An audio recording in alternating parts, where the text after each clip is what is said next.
believe.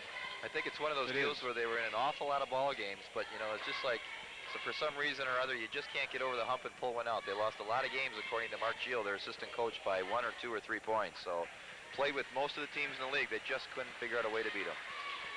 Played well today, though. 2 minutes and 34 seconds left. It's 38-30. Dave Piat, do you feel that perhaps St. Jude has seized this one? Seized the control, seized the momentum? Well, early on in the beginning of the second half, when things were a little tighter, the score was a little close. St. Jude was not hitting their outside shots. They were certainly getting plenty of opportunities and looks at the basket, but it just wasn't falling, and fourth quarter, that's all changed. I guess you keep shooting, the old adage, you keep shooting, they're going to fall, and that's certainly what happened here in the fourth quarter. Geo misses.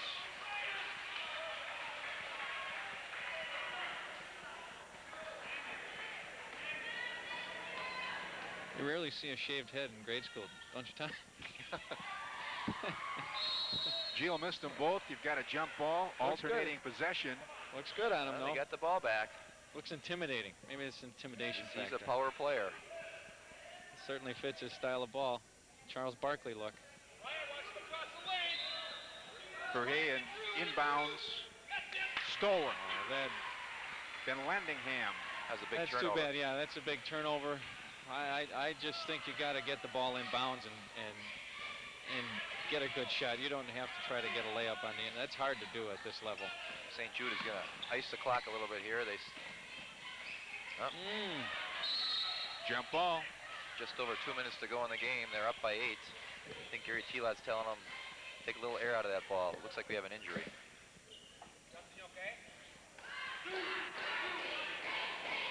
Slow to get up was number 30, Justin Duckett, coming off the court with a little limp. And Adam Sherwood, who made that last three, is a 7th grader, also a good shooter, one of the best defenders on the team, plays competitive soccer, good golfer and bowler. A lot of golfers and a lot of bowlers out here. Justin Duckett likes to golf, too. That's great. Gutierrez back in that corner. Well, that didn't work. Had encouraged him not to be. That tried to bounce it off the defender's leg, and it didn't work that time. There's those pesky little guards for St. Jude, causing another turnover. Oh, nice move. Nice move. Power move. Jump ball. Getting pretty physical. We've got some big bodies underneath there really today in this game. And kids are put together pretty well, some of these players. Yep. Geel, Schmidt. Morrow inbounds to Verheyen. Some... Van Egren is checked into the game. He's number 10, just passed off. Geel kicks it back. Verheyen. Better get a shot off. Van Egren. They can't afford to sit out there and play with the ball. They've got to shoot it. Minute 20 left in the basketball game. Down by 8. You're working the ball on the perimeter. There's a nice shot. Good. Geel missed. The Falcons have gone ice cold just when they couldn't afford to. Now they're in trouble. Minute 7 to go. Down by 8. And a foul. Foul on number 10, Matt Van Engren. See a new face in the ball game now, number 50 for St. Jude. Ryan Arkins. Ryan works hard, tallest player on the team. Leads in block shots. He's going to Southwestern Notre Dame.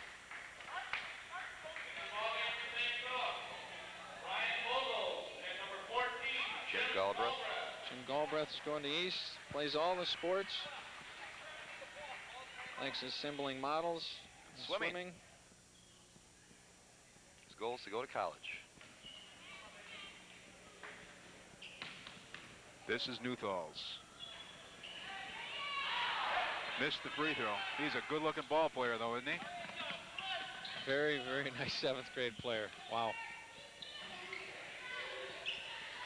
Shot from afar by Jim Galbraith.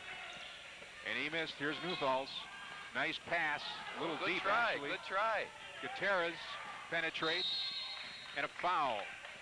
Well, St. Jude just taking it to the hole. Yeah, they really are.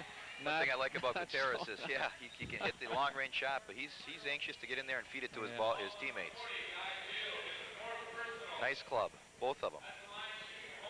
I agree. This has been a very enjoyable game to watch. Good theater, huh? Good entertainment. Mm-hmm. Those 3 threes that Steve hit, though, really did a lot of damage. That was the game. I was going to say that this is the shortest shot he's tried all day, I think, isn't it?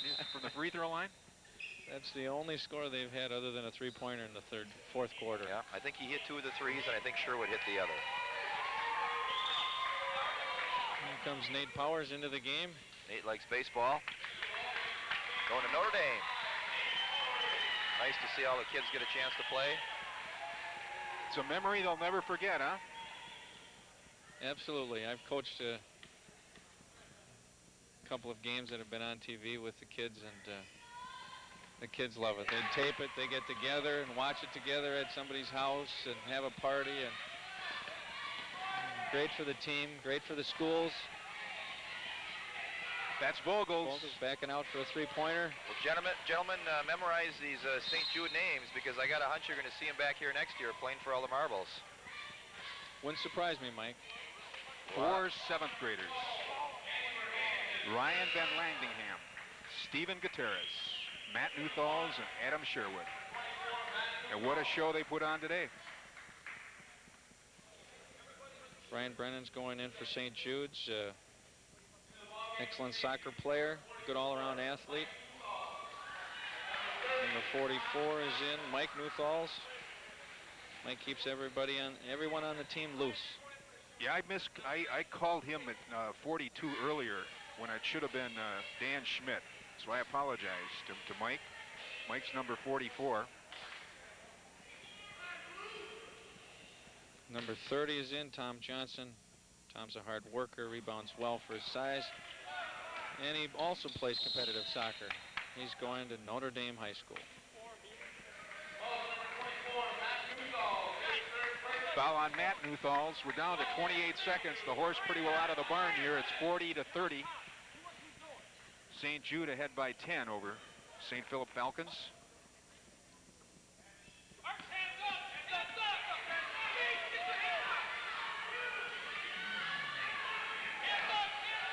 Swinging the ball from the perimeter.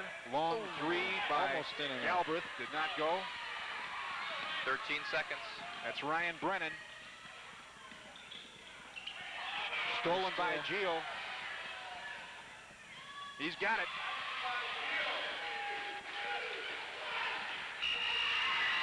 And that's it. What we will do now is turn it over to the PA system.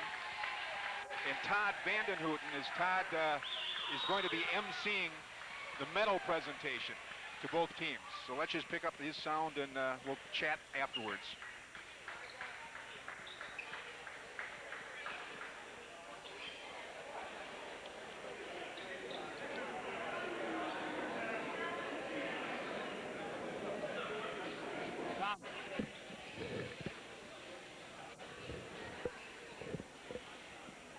How about a nice round of applause for both teams on a fine championship ball game.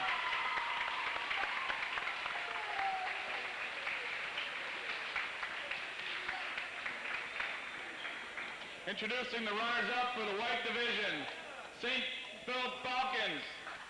Number 40, Justin Duckett. Number 40, Guy Gio. Number 42, Brad Lewis. Number 32, Danny Morrow. Number 12, Andy Verheyen. Number 10, Matt Vinegrin. Number 54, Brian Vogels. Number 14, Jim Galbraith. St. Philip's is coached by Jerry Williams and Mark Gio. Bo Gio, manager.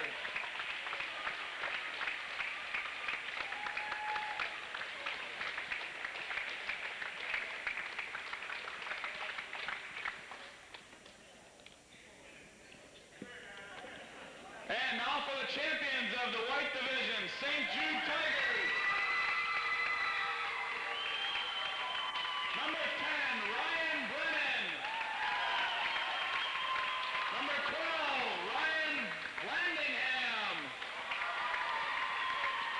Number 22, Steven Gutierrez.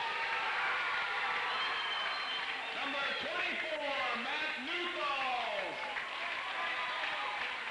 Number 30, Tom Johnson. Number 32, Adam Sherwood. Number 40, Bob Seidel. Number 42, Dan Schmidt. Number 44, Mike Newthalls. Number 50, Ryan Arkins. Number 5, Nate Powers. St. Jude's is coached by Gary Telot and Craig Nylon. Fine ball game.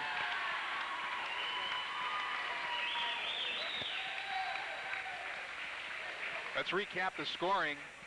First of all, for St. Philip, they were led by Guy Geel with 13. Dan Morrow had 10. Brad Lewis, 5. And both Andy Verheyen and Brian Vogels added a pair. For the victorious Tigers of St. Jude, they were led by the little one, Steve Gutierrez, 17, including 11 in that dramatic shooting spree in the fourth quarter. Ryan Van Landingham had 10. Adam Sherwood added 8. Both Matt Newthalls and Bob Seidel added 2. But boy, what floor play from Matt Newthalls, huh? Beautiful. Dan Schmidt had 1. Dave Piat, parting shot from you first, then from Tom. Well, first of all, I'd like to say my hat's off to St. Philip's for doing an outstanding job in this game to make it a game. I mean, they played good ball. Like I said before, hard to believe that they did not have a regular season win. However, I think it comes right down to what I always try to coach and try to tell my people and girls that I'm coaching that the team with the best guards usually going to win. Usually because they're better ball handlers. The team with the best ball handling, best shooting guards, they are going to be more times than not victorious, and that was the situation today with just the guard play. And of St. Jude, better ball handlers, better outside shooting. Tom Lynn? I think Dave summed it up exactly right. I don't think there were any losers here in this ball game. We had 2 teams that are both winners. One just happened to score a few more points than the other. Both played extremely well, played to their strengths extremely well. But when it came down to it, St. Jude's, when it was crunch time, hit some long shots, and it was lights out. Both teams all played great. I'd like to congratulate Gary Telot. Again, Gary does an outstanding job with his teams year after year. I think he's an excellent coach, and congratulations to Gary Telot and his team. And what a job also by Jerry Willems. I know that he coached, in fact, both of St. Philip's teams. And for most of a ball game last week, it looked like he was going to be in the championship of both the red and white division, but it didn't happen. He got upset towards the end of the game. We're going to say goodbye now to Tom Lynn because he's going to be coaching in the next game, which I understand will be played back in a different night. And Bob Last will be joining us. But on behalf of Tom Lynn, Dave Piat, and Jerry Wolfe with the books, this is Mike McKenna. And we'll see you later on Cablevision, your community sports connection.